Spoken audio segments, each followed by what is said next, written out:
بسم اللہ الرحمن الرحیم۔ السلام علیکم ورحمۃ اللہ وبرکاتہ۔ آج ہم اپنے ایک ایسے خزانے کے متعلق گفتگو کریں گے جس کو ہم آہستہ آہستہ جو ہم سے چھنتا چلا جا رہا ہے یا جس سے ہم آہستہ آہستہ دور ہوتے چلے جا رہے ہیں۔ اور وہ خزانہ کون سا ہے؟ وہ خزانہ ہماری زبان ہے۔ زبان کسی بھی تہذیب، ثقافت، روایات، کلچر، ویلیوز یا ریچولز جو کسی بھی سوسائٹی کی ہوتی ہیں اس کی نمائندگی کرتی ہے، اور وہ واحد ذریعہ ہوتا ہے جو تہذیب کو قائم و دائم رکھتا ہے، جو روایات کو قائم و دائم رکھتا ہے، جو کسی بھی معاشرے کا تمدن جو ہے اس کی بقا کے لیے ضروری ہوتا ہے۔ اور ہم وہ خوش قسمت ترین لوگ ہیں کہ ہماری زبان نہ صرف کچھ الفاظ کا مجموعہ ہے، بلکہ اردو زبان اپنے اندر ایک تہذیب، ایک تمدن، ایک اخلاقیات، کچھ ویلیوز لیے ہوئے ہے۔ اور نہ صرف ہماری ثقافت کا حسن ہے، ہماری روایات کا حسن ہے، ہماری تہذیب کا حسن ہے،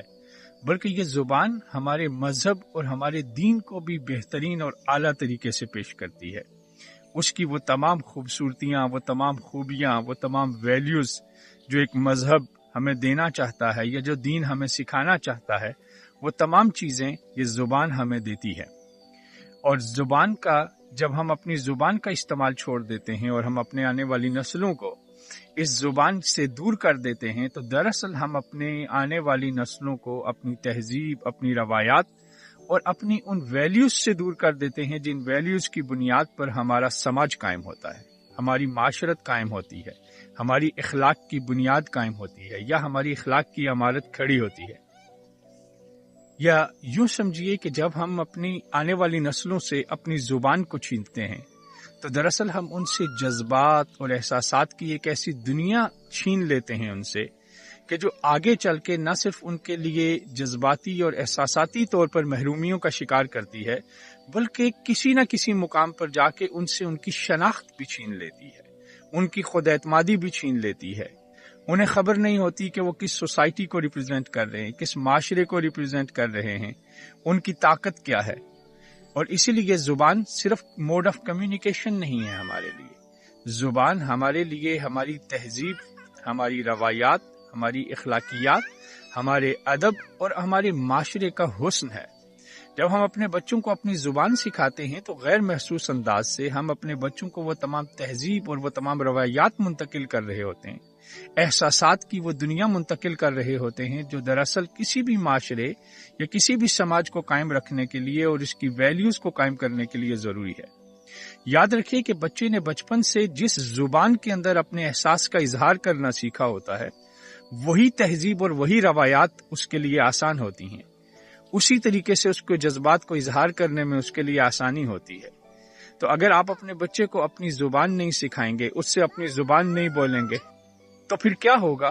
تو پھر بچہ آہستہ آہستہ ان احساسات سے محروم ہو جائے گا، ان جذبات سے محروم ہو جائے گا، وہ ادب نہیں جان سکے گا، وہ اس کے پیچھے والے احساسات کو نہیں جان سکے گا، وہ ان جذبات سے ناآشنا ہو جائے گا۔ پھر آپ یہ کہیں گے کہ میرا بچہ بدتمیز ہو گیا، میرے بچے کے اندر اخلاقیات نہیں ہے، ہمارے بچے ہمارے قابو نہیں آ رہے، ہمارے بچوں کے اندر بڑوں کا ادب موجود نہیں ہے۔ دراصل اس میں اس بچے کا کوئی قصور نہیں، آپ نے اس کو جو روایات منتقل کی، جو زبان منتقل کی، جو شناخت منتقل کی، اسی شناخت کے ساتھ وہ آپ کے ساتھ گفتگو کر رہا ہے، اسی شناخت کا وہ اظہار کر رہا ہے۔ اگر آپ چاہتے ہیں کہ آپ کا بچہ ویسے ہی آپ سے گفتگو کرے جیسے آپ بڑوں سے گفتگو کرتے ہیں، تو آپ بھی وہی روایات منتقل کریں۔ اور روایات اور اخلاقیات کو منتقل کرنے کی سب سے بہترین صورت آپ کی زبان کا استعمال ہے، کیونکہ اسی کے ذریعے آپ ہر شے کو اپنی اولاد تک منتقل کرتے ہیں۔ تو اگر آپ اپنے بچوں کے ساتھ اپنی زبان نہیں بولیں گے، کوئی بھی زبان، اردو ہے آپ اردو بولیں، پنجابی بولیں، پشتو بولیں، جو بھی آپ کے ہاں بولی جاتی ہے اس کو بولیں، اس کے ذریعے آپ اپنی ان تمام تہذیبی ویلیوز کو، ان اخلاقی ویلیوز کو ان کے اندر منتقل کریں، جن کے ذریعے آپ کا بچہ نہ صرف اپنی شناخت جان سکے گا بلکہ خود اعتماد بھی ہوگا۔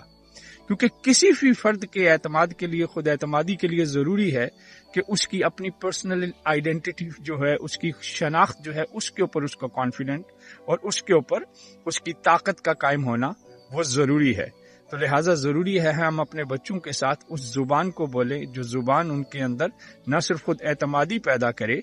بلکہ ان کے اندر وہ شعور، وہ تہذیب، وہ تمدن، وہ روایات، وہ ویلیوز، وہ اخلاقیات جو ہم ان میں منتقل کرنا چاہتے ہیں وہ بھی ہم ان کے اندر منتقل کر سکیں۔ اس کا قطعی یہ مطلب نہیں ہے کہ علم اور آگاہی کی دنیا میں نہ جائیں، شعور کی دنیا میں نہ جائیں۔ وہ معاشرہ جو علم اور تہذیب میں جمود کا شکار ہو جاتا ہے وہ آگے بھی نہیں بڑھتا، مگر اس کا مطلب یہ ہے کہ آپ جدت بھی حاصل کریں، نئی زبانیں بھی سیکھیں، نئی چیزیں بھی حاصل کریں، نئی تحقیقات کو بھی پڑھیں، اپنے آپ کو علمی طور پر مضبوط بھی کریں، شعوری طور پر بلند بھی کریں، مگر اس کے ساتھ ساتھ اپنی ان روایات، ان اخلاقیات کو بھی یاد رکھیں جن کی بنیاد پر آپ کا معاشرہ اور آپ کا سماج قائم ہے۔ کیونکہ اگر آپ ان دونوں کو ساتھ لے کر ان کا حسین امتزاج لے کے ساتھ چلیں گے تو آپ ایک ایسی قوم بنیں گے جو قوم اپنی شناخت کے ساتھ، اپنی ویلیوز کے ساتھ دنیا کے اوپر رول کر سکتی ہے، یا دنیا کے ساتھ چل سکتی ہے، یا دنیا کے شانہ بشانہ چل سکتی ہے۔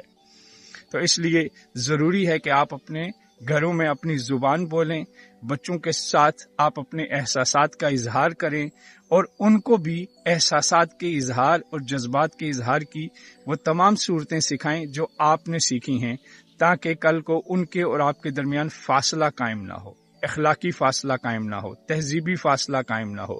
روایاتی فاصلہ قائم نہ ہو۔